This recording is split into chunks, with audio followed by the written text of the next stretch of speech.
ಕರ್ನಾಟಕದ ಫೇಮಸ್ ಅಡುಗೆನೇ ಅಂದ್ರೆ ಮುದ್ದೆ ಜೊತೆ ಬಸ್ಸಾರು. ಅದರಲ್ಲೂ ಸೊಪ್ಪು ಹಾಕ್ಕೊಂಡು ಅವರೆಕಾಳು ಹಾಕ್ಕೊಂಡು ಮಾಡ್ಕೊಂಡ್ರಂತೂ ತುಂಬಾ ಟೇಸ್ಟಿಯಾಗಿರುತ್ತೆ. ಈಗ ನೋಡ್ಕೊಳ್ಳೋಣ ಹೇಗೆ ಮಾಡೋದಂತ. ನಾನು Lekhana. Welcome back to our channel.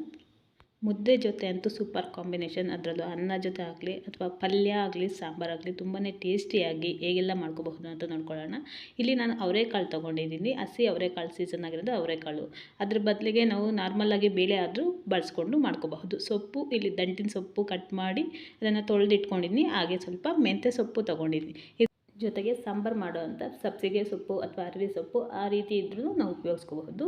ಇಲ್ಲಿ ನಾನು ಒಂದು ಕುಕ್ಕರಲ್ಲಿ 1 ಲೋಟ ಆಗೋಷ್ಟು ನೀರು ಇಟ್ಕೊಂಡಿದ್ದೀನಿ. ನೀರು ಸ್ವಲ್ಪ ಚೆನ್ನಾಗಿ ಕಾದ ನಂತರ ಇದಕ್ಕೆ ಹಸಿ ಅವರೆಕಾಳನ್ನ ಸೇರಿಸ್ಕೊಳ್ತಾ ಇದ್ದೀನಿ.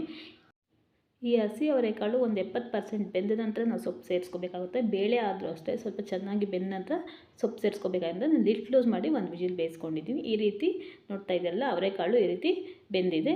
ಈಗ ಇದಕ್ಕೆ ನಾನು 1 ಟೊಮೆಟೊನ ಸೇರಿಸ್ಕೊಳ್ತಾ ಇದ್ದೀನಿ. ಟೊಮೆಟೊ ಏನಕ್ಕಂದ್ರೆ ಸಾಂಬಾರಿಗೆ ಬೇಕಾಗುತ್ತೆ, ಅದಕ್ಕೆ ಟೊಮೆಟೊ ಸೇರಿಸ್ಕೊಳ್ತಾ ಇದ್ದೀನಿ. ಹಾಗೆ ನಾವು ಕಟ್ ಮಾಡಿ ಇಟ್ಕೊಂಡಿರೋಂಥ ಸೊಪ್ಪನ್ನು ಸೇರಿಸ್ಕೊಳ್ತಾ ಇದ್ದೀನಿ. ಈಗ ಸೊಪ್ಪು ಸೇರಿಸ್ಕೊಂಡ್ಮೇಲೆ ನಾವು ಕುಕ್ಕರಲ್ಲಿ ಲಿಡ್ ಕ್ಲೋಸ್ ಮಾಡಿ ಬೇಯಿಸಬಾರ್ದು, ಓಪನ್ನಲ್ಲೇ ಬೇಯಿಸಬೇಕು. ಈಗ ರುಚಿಗೆ ಎಷ್ಟು ಬೇಕೋ ಅಷ್ಟು ಉಪ್ಪನ್ನ ಸೇರಿಸ್ಕೊಳ್ಳೋಣ. ನಾವು ಲಿಡ್ ಕ್ಲೋಸ್ ಮಾಡಿ ಬೇಯಿಸಿದ್ರೆ ಸೊಪ್ಪು ಕಪ್ಪಾಗ್ಬಿಡುತ್ತೆ, ಟೇಸ್ಟು ಚೆನ್ನಾಗಿರಲ್ಲ. ಒಂದ್ಸಲ ನೀಟಾಗಿ ಮಿಕ್ಸ್ ಮಾಡ್ಕೊಳ್ಳೋಣ. ಮಿಕ್ಸ್ ಮಾಡ್ಕೊಂಡಿದ ನಂತರ ಇದು ಒಂದು 10 ನಿಮಿಷ ಚೆನ್ನಾಗಿ ಬೇಯಿಸ್ಕೋಬೇಕು. ಸೊಪ್ಪು ಒಂದು 10 ನಿಮಿಷ ಇದು ಬೇಯಿಸ್ಕೊಳ್ಳೋಣ. ನಂತರ 10 ನಿಮಿಷ ಆದ ನಂತರ ಈ ರೀತಿ ಬಾಯ್ಲ್ ಆಗಿದೆ ಒಂದ್ಸರಿ ಚೆಕ್ ಮಾಡ್ಕೊಳ್ಳೋಣ. ಚೆನ್ನಾಗಿ ಕಾಳು ಮತ್ತು ಸೊಪ್ಪು ಬೆಂದಿದೆ ಅಂದರೆ ಮಾತ್ರ ಈ ಸಾಂಬಾರಿಗೆ ನೀರು ಸಪ್ರೇಟು ಪಲ್ಯ ಸಪ್ರೇಟು ಮಾಡ್ಕೋಬೇಕಾಗುತ್ತೆ. ಇಲ್ಲಾಂದರೆ ಇನ್ನೂ ಒಂದು 5 ನಿಮಿಷ ಚೆನ್ನಾಗಿ ಬೇಯಿಸ್ಕೋಬೇಕಾಗುತ್ತೆ. ಈಗ ನಾವು ಟೊಮೆಟೊ ಹಾಕಿಟ್ಕೊಂಡಿದ್ರಲ್ಲ, ಈ ಟೊಮೆಟೊನ ತೆಗೆದು ಪಕ್ಕಕ್ಕೆ ಇಟ್ಕೊಳ್ತಾ ಇದ್ದೀನಿ. ಟೊಮೆಟೊ ಸಾಂಬಾರು ಬಳಸ್ಕೋಬೇಕು, ಅದಕ್ಕೆ ಟೊಮೆಟೊನ ತೆಗೆದು ಪಕ್ಕಕ್ಕೆ ಇಟ್ಕೊಂಡು ನಂತರ ಕಾಳು ಬೇರೆ ಸಾಂಬಾರಿಗೆ ಬೇಯಿಸ್ಕೊಂಡಿರೋ ನೀರು ಬೇರೆ ಸಪ್ರೇಟ್ ಮಾಡ್ಕೊಳ್ಳೋಣ. ಈ ರೀತಿ ಸ್ವಲ್ಪ ಕಾಳು ಆರಿದ ನಂತರ ಸೊಪ್ಪೆಲ್ಲ ಆರಿದ ನಂತರ ಸೊಪ್ಪಿನಲ್ಲಿ ನೀರಿನ ಅಂಶ ಇರುತ್ತೆ ಅಲ್ವಾ, ಅದಕ್ಕೆ ಸ್ವಲ್ಪ ಸ್ಪೂನ್ ಸಹಾಯದಿಂದ ಈ ರೀತಿ ಪ್ರೆಸ್ ಮಾಡಿಕೊಂಡ್ರೆ ಆ ನೀರೆಲ್ಲ ಆಚೆ ಬರುತ್ತೆ. ಅದನ್ನು ನಾವು ವೇಸ್ಟ್ ಮಾಡೋದು ಬೇಡ. ಸಾಂಬಾರು ಮಾಡ್ಕೊಳ್ಳೋದಕ್ಕೆ ಈ ರೀತಿ ಸಾಂಬಾರಿಗೆ ನೀರನ್ನ ಸೈಡಲ್ಲಿ ಇಟ್ಕೊಳ್ಳೋಣ. ಮೊದಲು ನಾವು ಸಾಂಬಾರು ಮಾಡ್ಕೊಳ್ಳೋದಕ್ಕೆ 1 ಟೇಬಲ್ ಸ್ಪೂನ್ ಆಗೋಷ್ಟು ಎಣ್ಣೆ ತೊಗೊಂಡಿನಿ. ಎಣ್ಣೆ ಸ್ವಲ್ಪ ಕಾದ ನಂತರ ಬೆಳ್ಳುಳ್ಳಿ ಸ್ವಲ್ಪ ಜಾಸ್ತಿ ಸೇರಿಸ್ಕೊಳ್ತಾ ಇದ್ದೀನಿ. ಹಾಗೆ ಈರುಳ್ಳಿನೂ ಕಟ್ ಮಾಡಿ ಇಟ್ಕೊಂಡಿದ್ದೀನಿ, ಇದನ್ನು ಸೇರಿಸ್ಕೊಳ್ಳೋಣ. ಸ್ವಲ್ಪ ಕರಿಬೇವು ಹಾಕ್ಕೋಬೇಕಂತೇನಿಲ್ಲ, ಹಾಕ್ಕೊಂಡ್ರೆ ತುಂಬ ಚೆನ್ನಾಗಿರುತ್ತೆ. ನಂತರ ಒಂದು 4 ಹಸಿಮೆಣ್ಸಿನ್ಕಾಯಿನ ಸೇರಿಸ್ಕೊಳ್ತಾ ಇದ್ದೀನಿ. ನಾನಿಲ್ಲಿ ಅಚ್ಕಾರದ ಪುಡಿ ಸೇರಿಸ್ಕೊಳ್ತಾ ಇಲ್ಲ, ಅದಕ್ಕೆ ಸ್ವಲ್ಪ ಹಸಿಮೆಣ್ಸಿನ್ಕಾಯಿ, 1 ಟೇಬಲ್ ಸ್ಪೂನ್ ಜೀರಿಗೆ, ಹಾಗೆ ಒಂದು 10 ಕಾಳಾಗೋಷ್ಟು ಕಾಳು ಮೆಣಸು ಸೇರಿಸ್ಕೊಳ್ತಾ ಇದ್ದೀನಿ. ಖಾರಕ್ಕೆ ಕಾಳು ಮೆಣಸು ಮತ್ತು ಹಸಿಮೆಣ್ಸಿನ್ಕಾಯಿ ಸೇರಿಸ್ಕೊಂಡಿದ್ದೀನಿ. ಒಂದು 10 ಕಾಳು ಮೆಂತ್ಯ ಕಾಳನ್ನ ಸೇರಿಸ್ಕೊಳ್ತಾ ಇದ್ದೀನಿ. ತುಂಬಾ ಟೇಸ್ಟಿಯಾಗುತ್ತೆ. ಸ್ವಲ್ಪ ಎಣ್ಣೆಯಲ್ಲಿ ಚೆನ್ನಾಗಿ ಬಾಡಿಸ್ಕೊಳ್ಳೋಣ. ಈ ರೀತಿ ಬಾಡಿಸ್ಕೊಂಡು ಮಾಡ್ಕೊಂಡ್ರಂತೂ ತುಂಬ ಟೇಸ್ಟಿಯಾಗಿ ಬರುತ್ತೆ. ಒಬ್ಬೊಬ್ಬರು ಒಂದೊಂದು ರೀತಿ ಮಾಡ್ಕೊಳ್ತಾರೆ. ಈ ರೀತಿ ಮಾಡ್ಕೊಂಡು ನೋಡಿ ಒಂದು ಸಲ ಟ್ರೈ ಮಾಡಿ, ಚೆನ್ನಾಗಿ ಬರುತ್ತೆ. ಸ್ವಲ್ಪ ಫ್ರೈ ಆಗಿ ತಣ್ಣಗಾದ ನಂತರ ಇದನ್ನ ಮಿಕ್ಸಿ ಜಾರ್ಗೆ ಸೇರಿಸ್ಕೊಳ್ಳೋಣ. ನಾವು ಎಣ್ಣೆಯಲ್ಲಿ ಫ್ರೈ ಮಾಡ್ಕೊಳ್ಳೋದು ಬೇಡ ಅಂದರೂ ಹಾಗೆ ಡೈರೆಕ್ಟಾಗಿ ಹಾಕ್ಕೋಬಹುದು. ಅದು ಹಸಿಮೆಣ್ಸಿನ್ಕಾಯಿ ಮಾತ್ರ ಸ್ವಲ್ಪ ಫ್ರೈ ಮಾಡ್ಕೋಬೇಕಾಗುತ್ತೆ, ಅದು ಘಾಟ್ ಇರುತ್ತೆ. ಈಗ ಸ್ವಲ್ಪ ಕೊತ್ತಂಬರಿ ಸೊಪ್ಪು ಸೇರಿಸ್ಕೊಳ್ತಾ ಇದ್ದೀನಿ. ಹಾಗೆ ಹುಣಸೆಹಣ್ಣು, 1 ನಿಂಬೆಹಣ್ಣು ಗಾತ್ರದಷ್ಟು ಹುಣಸೆಹಣ್ಣನ್ನ ಸೇರಿಸ್ಕೊಳ್ತಾ ಇದ್ದೀನಿ.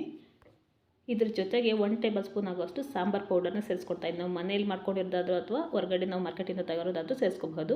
ಕಾಯಿ ತುರಿ ಸ್ವಲ್ಪ ಸೇರಿಸ್ಕೊಳ್ತಾ ಇದ್ದೀನಿ. ಹಾಗೆ ಟೊಮೆಟೊ ನಾವು ಬೇಯಿಸಿಟ್ಕೊಂಡಿರೋಂಥ ಟೊಮೆಟೊ ಸೇರಿಸ್ಕೊಳ್ತಾ ಇದ್ದೀನಿ. ಹಸಿ ಕಾಯಿ ತುರಿ ಸೇರಿಸ್ಕೊಂಡ್ರೆ ತುಂಬ ದಿವಸ ಇರಲ್ಲ. ಈಗ ಒಣಕೊಬ್ಬರಿ ಹಾಕ್ಕೊಂಡಿರೋದ್ರಿಂದ 1-2 ದಿವಸ ಇರುತ್ತೆ ಅಂತ ನಾವು ಬೇಯಿಸಿಟ್ಕೊಂಡಿರೋಂಥ ಸೊಪ್ಪನ್ನು ಸೇರಿಸ್ಕೊಂಡು ನೀಟಾಗಿ ನಮಗೆ ಸ್ವಲ್ಪ ನೀರು ಬೇಕಿದ್ದರೆ ಆ್ಯಡ್ ಮಾಡಿಕೊಂಡು ಈ ರೀತಿ ಪೇಸ್ಟ್ನ ರೆಡಿ ಮಾಡ್ಕೋಬೇಕಾಗುತ್ತೆ. ಈ ರೀತಿ ಪೇಸ್ಟ್ ರೆಡಿ ಆದಮೇಲೆ ನಾವು ಬೇಯಿಸಿಟ್ಕೊಂಡಿರೋ ನೀರು ಇರುತ್ತಲ್ವ, ಅದಕ್ಕೆ ನಾವು ಮಾಡ್ಕೊಂಡಿರೋ ಮಸಾಲೆನ ಚೆನ್ನಾಗಿ ಮಿಕ್ಸ್ ಮಾಡಿಕೊಂಡು ಸಾಂಬಾರನ್ನ ರೆಡಿ ಮಾಡಿ ಪಕ್ಕದಲ್ಲಿ ಇಟ್ಕೊಳ್ಳೋಣ. ಈ ಸಾಂಬಾರು ಫ್ರಿಜ್ಜಿಂದ ಹೊರಗಡೆ ಇಟ್ಟರು ಒಂದು 2-3 ದಿವಸ ಇಟ್ಟರು ಹಾಳಾಗಲ್ಲ, ಅಷ್ಟು ಟೇಸ್ಟಿಯಾಗಿರುತ್ತೆ. ಒಣಕೊಬ್ಬರಿ ಬದಲಿಗೆ ಹಸಿ ಕೊಬ್ಬರಿ ಆದರೂ ಉಪಯೋಗಿಸ್ಕೊಂಡು ಮಾಡ್ಕೋಬಹುದು. ನೀಟಾಗಿ ಮಿಕ್ಸ್ ಮಾಡಿಕೊಂಡು ಪಕ್ಕದಲ್ಲಿ ಇಟ್ಕೊಳ್ಳೋಣ. ಪಲ್ಯಕ್ಕೆ ಒಂದು ಸ್ವಲ್ಪ ಎಣ್ಣೆ ಜಾಸ್ತಿ ಅಂತ 1-2 ಟೇಬಲ್ ಸ್ಪೂನ್ ಎಣ್ಣೆ ಸೇರಿಸ್ಕೊಂಡಿದ್ದೀನಿ. ಎಣ್ಣೆ ಕಾದ ನಂತರ ಇದಕ್ಕೆ ಸಾಸಿವೆ ಹಾಗೆ ಬೆಳ್ಳುಳ್ಳಿ ಸೇರಿಸ್ಕೊಳ್ತಾ ಇದ್ದೀನಿ. ಪಲ್ಯಕ್ಕೆ ಬೆಳ್ಳುಳ್ಳಿ ಸೇರಿಸ್ಕೊಂಡ್ರಂತೂ ತುಂಬಾ ಟೇಸ್ಟಿಯಾಗಿರುತ್ತೆ. ನಂತರ ಹಚ್ಚಿಟ್ಕೊಂಡಿರೋಂಥ ಈರುಳ್ಳಿನೂ ಸೇರಿಸ್ಕೊಳ್ಳೋಣ. ಸ್ವಲ್ಪ ಚೆನ್ನಾಗಿ ಎರಡನ್ನೂ ಫ್ರೈ ಮಾಡ್ಕೊಳ್ಳೋಣ. ಇದಕ್ಕೆ ಖಾರಕ್ಕೆ ಒಣಮೆಣಸಿನ್ಕಾಯಿ ಮತ್ತು ಕರಿಬೇವಿನ ಸೊಪ್ಪನ್ನು ಸೇರಿಸ್ಕೊಳ್ತಾ ಇದ್ದೀನಿ. ಇವು 4 ಸ್ವಲ್ಪ ಎಣ್ಣೆಯಲ್ಲಿ ಚೆನ್ನಾಗಿ ಬಾಡಿಸ್ಕೊಳ್ಳೋಣ. ಈ ರೀತಿ ಬಸ್ಸಾರು ಪಲ್ಯ ಮುದ್ದೆ ಜೊತೆನೆಲ್ಲ ಹಾಗೆ ತಿನ್ನೋದಕ್ಕೂ ತುಂಬಾ ಟೇಸ್ಟಿಯಾಗಿರುತ್ತೆ. ಸ್ವಲ್ಪ ಫ್ರೈ ಆದ ನಂತರ ನಾವು ಬೇಯಿಸಿಟ್ಕೊಂಡಿರೋಂಥ ಕಾಳು ಮತ್ತು ಸೊಪ್ಪು ಸೇರಿಸ್ಕೊಂಡು ನೀಟಾಗಿ ಫ್ರೈ ಮಾಡ್ಕೊಳ್ಳೋಣ. 1-2 ನಿಮಿಷ ಚೆನ್ನಾಗಿ ಮಿಕ್ಸ್ ಮಾಡ್ಕೋಬೇಕು, ಯಾಕಂದರೆ ಸೊಪ್ಪಿನಲ್ಲಿ ಇನ್ನೂ ನೀರಿರುತ್ತೆ ಹಾಗೂ ಕಾಳು ಸ್ವಲ್ಪ ಬೆಂದಿರುತ್ತೆ. ಈಗ ರುಚಿಗೆ ಸ್ವಲ್ಪ ಉಪ್ಪು ಸೇರಿಸ್ಕೊಳ್ತಾ ಇದ್ದೀನಿ. ಆಗಲೂ ಬೇಯಿಸೋದಕ್ಕೆ ಸ್ವಲ್ಪ ಸೇರಿಸ್ಕೊಂಡಿದ್ದೀನಿ. ಈಗ ಸ್ವಲ್ಪ ಸೇರಿಸ್ಕೊಂಡು ನೀಟಾಗಿ ಮಿಕ್ಸ್ ಮಾಡ್ಕೊಳ್ಳೋಣ. 1-2 ನಿಮಿಷ ಚೆನ್ನಾಗಿ ಎಣ್ಣೆಯಲ್ಲಿ ಬಾಡಿಸ್ಕೋಬೇಕು, ಆಗಲೇ ತುಂಬ ಟೇಸ್ಟಿಯಾಗಿ ಬರೋದು. ನೋಡ್ತಾ ಇದ್ದೀರಲ್ಲ, ಇಷ್ಟು ಟೇಸ್ಟಿಯಾದ ಪಲ್ಯ ರೆಡಿಯಾಗಿದೆ. ಈಗ ಇದನ್ನು ಪಕ್ಕಕ್ಕೆ ಇಟ್ಕೊಳ್ಳೋಣ. ನಂತರ ಸಾಂಬಾರು ಮಾಡ್ಕೊಳ್ಳೋದಕ್ಕೆ ಒಂದು ಪ್ಯಾನ್ಗೆ 1 ಟೇಬಲ್ ಸ್ಪೂನ್ ಎಣ್ಣೆ ತೊಗೊಂಡಿದ್ದೀನಿ. ಅದಕ್ಕೆ ಸಾಸಿವೆ ಮತ್ತು ಈರುಳ್ಳಿನ ಸೇರಿಸ್ಕೊಳ್ತಾ ಇದ್ದೀನಿ. ಇದಕ್ಕೂ ಸ್ವಲ್ಪ ಬೆಳ್ಳುಳ್ಳಿ ಸೇರಿಸ್ಕೊಳ್ತಾ ಇದ್ದೀನಿ, ಘಮ ಚೆನ್ನಾಗಿರಬೇಕು ಅಂತ ಹೇಳ್ಬಿಟ್ಟು ಎರಡನ್ನೂ ಸ್ವಲ್ಪ ಚೆನ್ನಾಗಿ ಫ್ರೈ ಮಾಡ್ಕೊಳ್ಳೋಣ. ಇದಕ್ಕೆ ಖಾರಕ್ಕೆ ಆಗಲೇ ನಾವು ಸಾಂಬಾರಿಗೆ ಹಾಕ್ಕೊಂಡಿರೋದ್ರಿಂದ ನಾವೀಗೇನು ಸೇರಿಸ್ಕೊಳ್ತಾ ಇಲ್ಲ. ನಂತರ ನಾವು ಮಾಡಿಟ್ಕೊಂಡಿರೋಂಥ ಸಾಂಬಾರನ್ನ ಸೇರಿಸ್ಕೊಂಡು ನೀಟಾಗಿ ಮಿಕ್ಸ್ ಮಾಡ್ಕೊಳ್ಳೋಣ. ಚೆನ್ನಾಗಿ ಕುದಿ ಬರ್ತಾ ಇರೋವಾಗ ಕೊನೆಯಲ್ಲಿ ಸ್ವಲ್ಪ ಕೊತ್ತಂಬರಿ ಸೊಪ್ಪನ್ನ ಸೇರಿಸ್ಕೊಳ್ತಾ ಇದ್ದೀನಿ. ಈ ಸಾಂಬಾರು ಒಂದು 10 ನಿಮಿಷ ಚೆನ್ನಾಗಿ ಕುದಿ ಬರಬೇಕು. ಅದರಲ್ಲಿರೋ ಜೀರಿಗೆ ಮತ್ತು ಬೆಳ್ಳುಳ್ಳಿ ಘಮ ಬಂದ್ರೇ ಆ ಟೇಸ್ಟ್ ಚೆನ್ನಾಗಿರೋದು. ಆ ರೀತಿ ಚೆನ್ನಾಗಿ ಕುದಿಸ್ಕೊಳ್ಳೋಣ. ಈಗ ಪಲ್ಯನೂ ರೆಡಿ ಆಗಿದೆ, ಸಾಂಬಾರು ರೆಡಿ ಆಗಿದೆ. ಈ ರೆಸಿಪಿ ಯಾರಿಗೆಲ್ಲ ಇಷ್ಟ ಆಯಿತು ಲೈಕ್ ಮಾಡಿ, ಇನ್ನಷ್ಟು ಜನರಿಗೆ ಶೇರ್ ಮಾಡಿ. ಮೊದಲನೇ ಬಾರಿ ನನ್ನ ಚಾನಲ್ನ ನೋಡ್ತಾ ಇರೋ ಸಬ್ಸ್ಕ್ರೈಬ್ ಮಾಡ್ಕೊಂಡು ನೋಡಿ. Thank you for watching.